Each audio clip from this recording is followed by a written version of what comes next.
जय हिंद। स्वागत है आपका हमारे इस यूट्यूब चैनल में जिसका नाम है ई पाठशाला सेंटर। आज का हमारा टॉपिक है छत्तीसगढ़ पंचायती राज अधिनियम और आज हम इसका अध्याय 10 देखने वाले हैं। अध्याय 10 में क्या है? नियंत्रण। तो पहले मैं जैसे ही पढ़ाता हूँ, मेरी आदत है कि पहले मैं अध्याय बताता हूँ। अध्याय के बाद आपको जैसे अगर इसका मतलब आप समझ गए अध्याय का, तो आप ऐसे ही समझ जाएंगे कि हम आगे क्या पढ़ने वाले हैं। नियंत्रण। नियंत्रण का मतलब होता है लगाम कसना या फिर किसी चीज़ को नियंत्रण में रखना। तो हमारे जो पंचायत पदाधिकारी है ना, ग्राम पंचायत में सरपंच, उप सरपंच, फिर जिला में सदस्य, अध्यक्ष, उपाध्यक्ष, इन सब को एक नियंत्रित किया जाता है ना। इन सब का नियंत्रण होता है। बिना नियंत्रण के कुछ काम नहीं चलेगा। तो इनको नियंत्रित करने के लिए कुछ नियम बनाए गए हैं, वही नियम हम आज पढ़ने वाले हैं। तो चलिए शुरू करते हैं। पहला है आपका 84 धारा। इसमें बोला गया है कि पंचायत के कार्य का निरीक्षण, पंचायत में जो भी कार्य होती है, वित्तीय कार्य है, भौतिक कार्य है, उन सबका निरीक्षण करने के लिए शासन करेगा या फिर उसका एक अधिकारी नियुक्त किया जाएगा जो पंचायत के कार्यों को निरीक्षण करेगा। ठीक है। ग्राम पंचायत के लिए देखिए, अब हम यहाँ निधि के संबंध में बात कर रहे हैं, है ना, निधि के संबंध में। तो ग्राम पंचायत के लिए होगा वरिष्ठ आंतरिक, देखिए इसका मतलब है वरिष्ठ आंतरिक लेखा परीक्षण अधिकारी, करारोपण अधिकारी, या फिर एसडीएम ग्राम पंचायत के मामले में जांच कर सकता है किसी रुपये पैसे का। इसको बोलते हैं AITO, इसको बोलते हैं AITO। ठीक है। इसको वरिष्ठ आंतरिक लेखा परीक्षण एवं करारोपण अधिकारी, वो लोग जांच करते हैं ग्राम पंचायत के, यही लोग ग्राम पंचायत में करते हैं ऑडिट। उसके बाद होता है आपका SDM।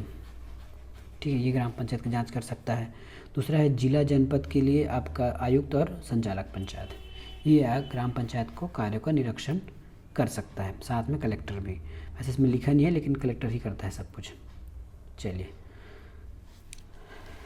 निरीक्षण में जो आएगा निरीक्षण करने के लिए, जैसे ये वार्षिक इलेक्शन परीक्षक है, SDM है, पंचायत है, ये लोग क्या कर सकते हैं जब आएंगे ना निरीक्षण करने के लिए किसी ग्राम पंचायत को या फिर जिला पंचायत, जनपद पंचायत को, तो यदि कुछ दिक्कत है विधि संबंधी, विधि मतलब विधि बताओ, निधि संबंधी, कोई लेखा रुपये पैसे की गड़बड़ी की मामला यदि मिलती है, तो क्या करेगा वो अधिकारी? गवाह बुला सकता है, साक्ष्य, अभिलेख, दस्तावेज देख सकता है, रिपोर्ट की निरीक्षण कर सकता है।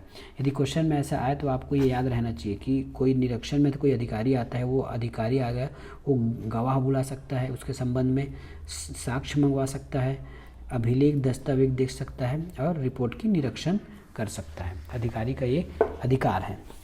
अब देखते हैं 85, आदेशों का निष्पादित निलंबित करने की शक्ति। यदि पंचायत के द्वारा नियम विरुद्ध या पंचायत की निधियों का दुरुपयोग या हानि वाले आदेशों एवं शांति भंग आदेशों को शासन द्वारा नियुक्त अधिकारी निरस्त एवं निलंबित कर सकता है। ठीक है, ये उतना इम्पोर्टेंट धारा नहीं है, आगे बढ़ते हैं। जहाँ बताना रहेगा, समझाना रहेगा, वहाँ मैं आपको बता दूंगा। ठीक है, यहाँ से पढ़ते हैं 87 पढ़ते हैं। तो शक्तियों का दुरुपयोग एवं बार बार गलती करने हेतु पंचायत को विघटित करने की राज्य सरकार के पास शक्ति है। जैसे कोई ग्राम पंचायत है, बार बार गलती करती है अपनी या फिर अपने अधिकारों का दुरुपयोग करती है। हम एक ग्राम पंचायत के मामले देखें, हम अगर ग्राम पंचायत, जनपद पंचायत, किसी के आज जिला पंचायत के मामले में देखते हैं। ठीक है, जिला पंचायत है, ये जो है हमारा जिला पंचायत है। यहाँ के लोग गठित होंगे, एक अध्यक्ष होगा, उपाध्यक्ष होगा और सदस्य लोग होंगे। यदि ये लोग अपनी शक्ति का दुरुपयोग करते हैं, शासन के द्वारा कहे जाने वाले आदेशों को नहीं मानते, अपनी मनमानी करते हैं, जैसा नियम है वैसा काम नहीं करते हैं, तो क्या करेगा राज्य सरकार? क्या है, इनको बाहर कर देगा। राज्य सरकार एक साथ सभी लोग को बाहर कर देगा पंचायत से। उसी को बोलते हैं विघटित करना। जब कोई ही नहीं रहेगा तो विघटित ही माना जाएगा। ठीक है, ये समझ में आया। शक्तियों का दुरुपयोग करना, ये सबको पता है कि जो जनप्रतिनिधि हैं किस प्रकार अपने शक्तियों का उपयोग करते हैं और गलती बार बार दोहराते हैं। तो ऐसे ही स्थिति में देखिए, अगर धारा पूछेगा तो ये है 87 के तहत सरकार जो है किसी भी पंचायत को, चाहे वो जिला पंचायत हो, जनपद पंचायत हो या ग्राम पंचायत हो, उसको विघटित करने का पावर रखती है। ठीक है, अब मान लेते हैं कि यदि कोई पंचायत अपने शक्तियों का दुरुपयोग करता है या अधिनियम के अनुसार कार्य नहीं करता है, बार बार गलती करता है, तो राज्य शासन विघटित कर सकता है, लेकिन सुनवाई का समय जरूर देगा। ठीक है, राज्य शासन ऐसा पाया जाता है कि ये लोग गलती कर रहे हैं, मानने पर मान नहीं रहे हैं, समझ नहीं रहे हैं बात को, बार बार गलती किए जा रहे हैं सभी लोग, तो इससे ऐसे में क्या करेगा, राज्य शासन के पास फुल पावर है कि वो विघटित कर दे उस पंचायत को। और जैसे ही करेगा विघटित, तो वहाँ ना तो कोई पंच रहेगा, ना सरपंच रहेगा, ना अध्यक्ष रहेगा, ना उपाध्यक्ष रहेगा, जिस पंचायत को विघटित करेगा। ठीक है, लेकिन सुनवाई का समय ज़रूर देगा कि आप लोग ऐसा क्यों कर रहे हैं, मतलब नोटिस ज़रूर देगा विघटित करने से पहले। विघटित जैसी हो जाता है तो पंचायत के सदस्य, पंच आदि अपने अपने रिक्त पद से रिक्त माने जाएंगे उसी दिन से। विघटित होने पर पंचायत के सदस्य हैं या फिर जैसे जिला जनपद के सदस्य हैं या फिर जो पंच सरपंच हैं, ये सब अपने पद से रिक्त माने जाएंगे, उनकी पद खाली हो जाएगी उसी दिन से जिस दिन यह विघटन हुआ है। शासन द्वारा समिति गठित किया जाएगा। अब देखिए, यदि पंचायत को रिक्त कर दिया जाता है, इस प्रकार सारे पंच या फिर पंच हैं, सदस्य हैं, लोग यदि खाली कर देते हैं तो पंचायत को चलाने के लिए तो कोई ना कोई तो चाहिए ना। तो उसके लिए क्या करेगा, शासन एक समिति गठित करेगा। शासन एक समिति गठित करेगा एवं एक प्रधान नियुक्त करेगा जो चुनाव कार्य तक कार्य करे। एक समिति गठित करेगा जो समिति उस ग्राम पंचायत या जिला पंचायत, जनपद पंचायत के कार्य को देखेगा और उनमें से एक को मुखिया बना दिया जाएगा। ठीक है, इतना कहा गया है। इतनी बात समझ में, आगे देखते हैं। नियुक्त व्यक्ति पंचायत की ओर से एक संदाय प्राप्त करेगा। जो नियुक्त व्यक्ति होगा, पंचायत की ओर से उनको एक राशि, फिक्स राशि, अमाउंट प्राप्त होगा, उनको वेतन भौतिक टाइप का दिया जाएगा। बाद में उपचुनाव कराया जाएगा। जैसे ही विघटित हो जाता है तो ऐसा नहीं है कि वो समिति उसको चलाती रहेगी, उसके लिए हमको चुनाव कराना है। वो तो समिति गठित करना एक तत्कालिक व्यवस्था है। तत्कालिक मतलब तुरंत उस, देखिए कोई भी समिति अगर विघटित होती है, कोई पंचायत विघटित होती है तो उसका जैसे ही विघटित करते हैं तो इसका मतलब ये नहीं है कि पंचायत अब नहीं रहेगा या फिर पंचायत का कार्य रुक जाएगा। तो गांव में या फिर जिला जनपद में जितना भी काम रहेगा वो होगा। उसके लिए समिति गठित कर रही है तो वो समिति केवल उपचुनाव तक ही रहेगी, जब तक उपचुनाव चुनकर नए पदाधिकारी नहीं आ जाते। तो बाद में उपचुनाव कराया जाता है और चुनाव आने वाला पंचायत से समय तक के लिए रहता है। देखिए, यदि एक पंचायत था, है ना, इसका हमने 2 साल में कर दिया विघटन, ऐसा कुछ मामला पाने पर कि वो लोग गलती कर रहे हैं, बच्चा कितना है 3 साल, तो जो उपचुनाव आएगा ना वो शेष समय के लिए रहेगा, ना कि पूरे फुल फ्लेज में रहेंगे। ठीक है, ना ही पूरे फुल फ्लेज में वो रहेगा। तो ऐसा बोल रहा है। तो 3 साल मैंने ये नहीं बोला है, 3 साल मैं नहीं बोल रहा हूँ। जैसे मैं कैसे समझाऊँ, जैसे 1/1/2000 को यदि कोई पंचायत गठित होता है तो उसकी लास्ट डेट क्या रहेगी, इससे 5 साल, लास्ट डेट इसकी क्या रहेगी, इससे 5 साल रहेगी। तो 5 साल गिन लीजिए, 2001 आएगा तो 1 साल, 2002 आएगा तो 2 साल, 1 साल, 2 साल, और 3 आएगा तो 3 साल, 4 आएगा तो 4 साल, 5 आएगा तो 5 साल, मतलब 1/1/2005 में ये समिति गठित। देखिए, 1/1/2000 में, अरे यार, 1/1/2000 में यदि कोई पंचायत गठित होती है तो उसका प्रथम सम्मेलन से, यदि इस दिन उसका प्रथम सम्मेलन हुआ है, ठीक है, तो उसका लास्ट डेट रहेगा 1/1/2005। तो यदि बीच में कोई समिति आती है, जैसे बीच में इस पंचायत का विघटन कर दिया गया, उसके बाद जो पंचायत आएगा वो इस डेट के लिए रहेगा, इस डेट तक के लिए रहेगा। बीच में जो 6 माह चुनाव लगा है ना, उसमें ये पंचायत हमको ये नहीं बोल सकता कि बीच में जो 6 माह दिया है, हमने तो 6 माह काम किया नहीं है तो 6 माह उनको नहीं मिलेगा। ठीक है, ये करेगा 2 साल, बीच के 6 माह, और जो बाकी जो बच गया वो इस समिति करेगी, मतलब इस डेट तक ही रहेगी। ठीक है, चलिए।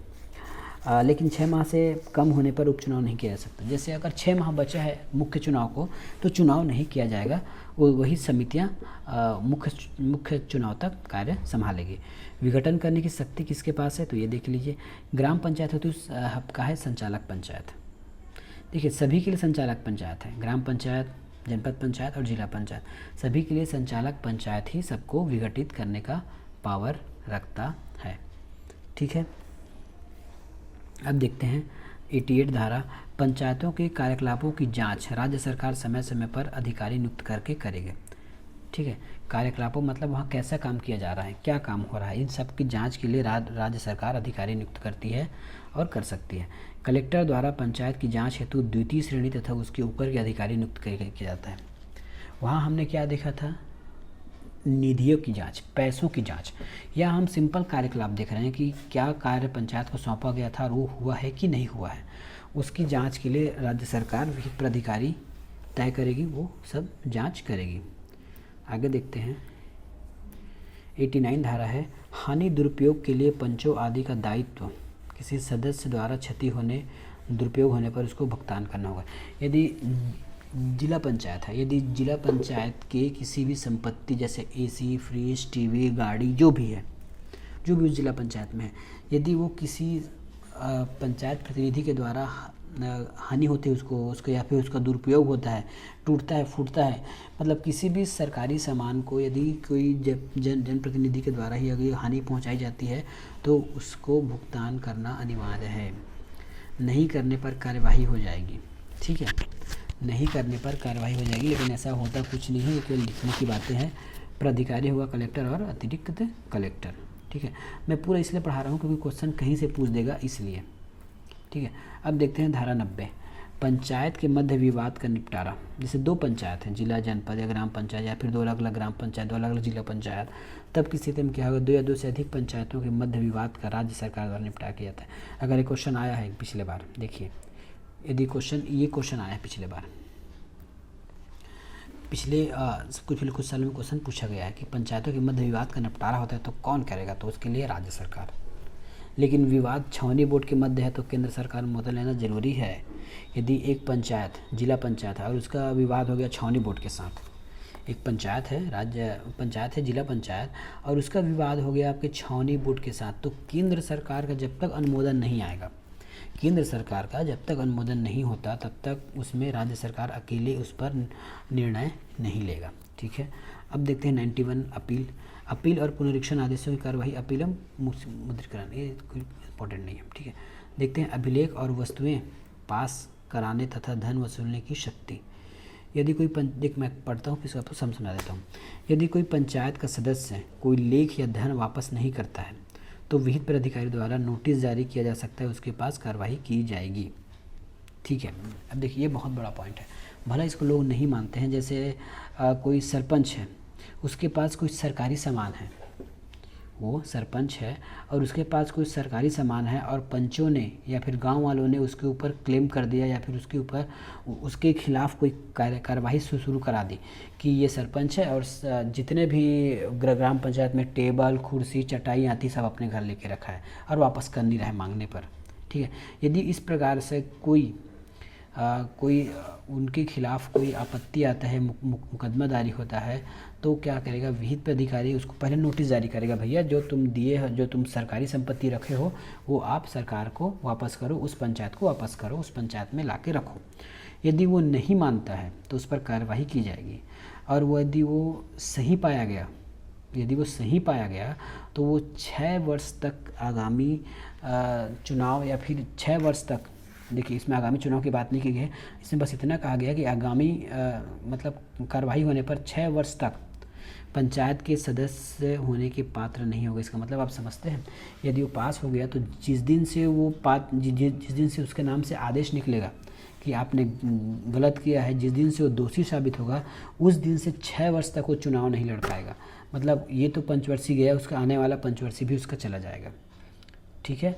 अभी जिस पंचवर्षीय में कोई सरपंच काम कर रहा होगा, यदि उसी पंचवर्षीय में उसके खिलाफ़ कोई इस प्रकार की कार्रवाई हो जाती है, वह दोषी पाया जाता है, तो आने वाले 5 सालों में जो चुनाव होने वाले थे उसमें भी वो पात्र नहीं होगा। ये बहुत बड़ा दंड है।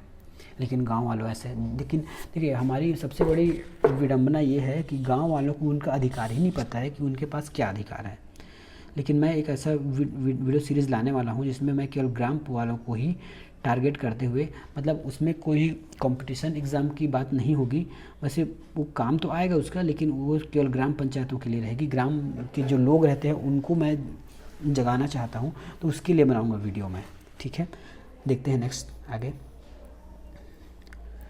ग्राम पंचायत उपखंड ग्राम पंचायत के लिए कौन कार्रवाई करेगा, तो एसडीएम करेगा। जनपद के लिए कलेक्टर, अतिरिक्त कलेक्टर करेगा, और जिला के लिए कलेक्टर करेगा। अब देखते हैं शक्तियों का प्रत्यायोजन। शक्तियों का प्रत्यायोजन, राज्य सरकार अधिसूचना के माध्यम से पंचायतों को नियम बनाने के सिवाय अन्य अधिकार भी प्रदान कर सकती है। इसी का मतलब बस इतना ही है। राज्य सरकार है अधिसूचना के माध्यम से पंचायतों को नियम बनाने के सिवाय अन्य अधिकार भी प्रदान कर सकती है, जिसको हम बोलते हैं शक्तियों का प्रत्यायोजन। ये इम्पोर्टेंट नहीं है, आगे बढ़ते हैं।